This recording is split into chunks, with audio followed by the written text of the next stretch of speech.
And so if we don't raise up believers, nothing. If the non-believer, we have no shot at them because the non-believers are looking at the believers saying, y'all co-signing the same thing we are. The churches are bowing to this.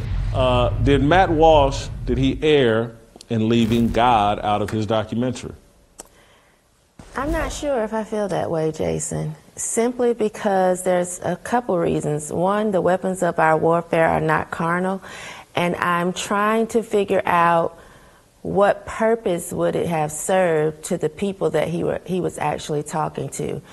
Because in 2 Timothy it says that a time will come when people won't endure sound doctrine.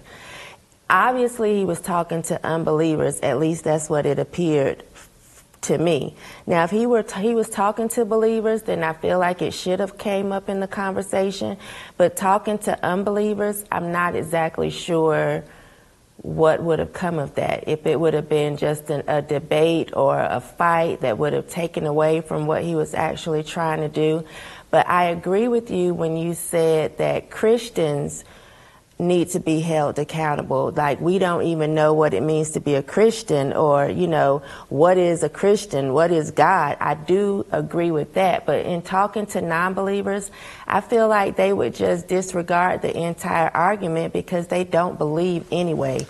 And we can't make them believe. Here would be my thought, and it's like the purpose of this show. Mm-hmm. I'm not talking to non-believers. Mm-hmm. I'm talking to believers. Right. That's where I think the actual value and upside is, because believers are acting like non-believers. That's why we're in this mess. Mm-hmm. And so if we don't raise up believers, nothing. If the non-believer, we have no shot at them because the non-believers are looking at the believers saying, y'all co-signing the same thing we are. The churches are bowing to this. Your ministers talking about being inclusive and welcoming and blah, blah, blah. And so the non-believer, if you don't raise up the believers and inspire, challenge them and put them in the crosshairs and force them to act properly, you have no shot. That's why I think his target is wrong.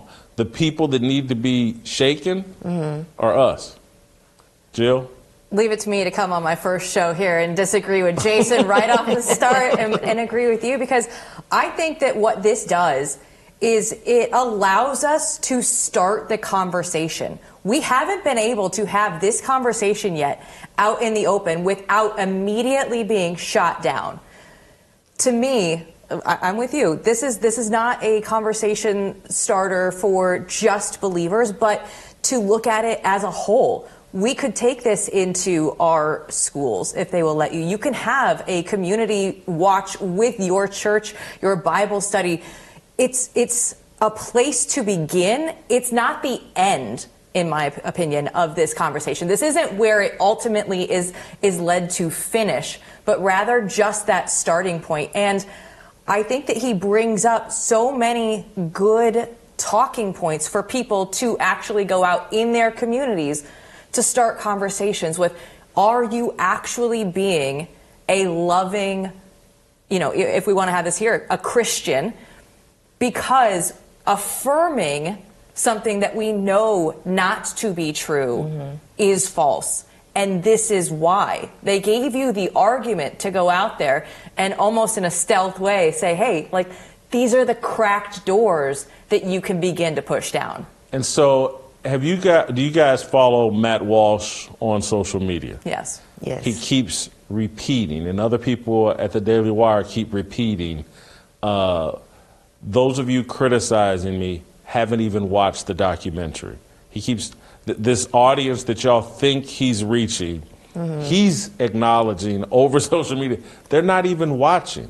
And so, again, if we continue to allow the left and the atheists to define the rules of engagement, the terms of engagement, the conversation, and that's it's all a reaction to, well, this is the way the left has framed the argument, so let's package it in a way that appeals to them.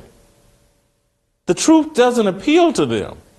So I'm just, and And why should it? Because it appears less appealing to those of us that are believers.